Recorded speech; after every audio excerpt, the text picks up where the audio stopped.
Over the past few days, I've been reading Kids, Wealth, and Consequences by Richard Morris and Jane Pearl. They present a number of interesting concepts and items of contemplation, many centered on topics of behavioral finance. One of these concepts is particularly geared for parents. More specifically, have you considered the impact of your current lifestyle with relation to your children and how it may impact them on subsequent expectations for their own lifestyle? Do you think that they're expecting the same lifestyle as they enter adulthood? Does that worry anyone out there? What if a child has grown or adapted or accustomed to a certain lifestyle and there's a possibility they may not be able to maintain that same standard of living when they become financially independent? If so, how do you plan to address that? Do you plan to address that, or do you just let it play out? What about the inverse? When you suspect that your children will find themselves within a better standard of living and circumstance than what is currently prevailing at the home today. What does that conversation look like?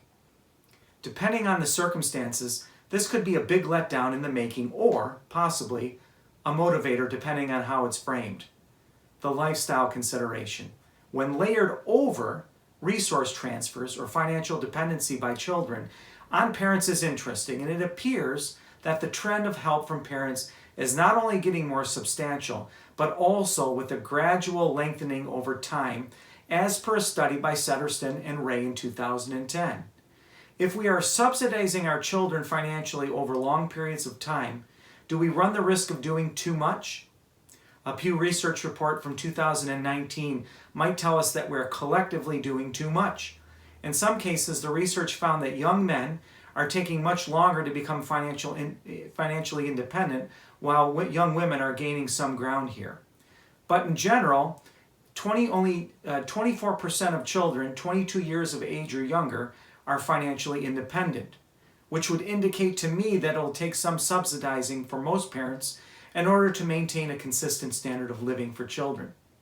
I certainly do not have all the answers or anyone fit for any piece of this puzzle here with relation to preparing for children for lifestyle changes, because every child is different, their maturity, their capabilities, their motivations all can be varied. But I am saying that the possibility of lifestyle variance from child to adulthood requires intentional thought and preparation.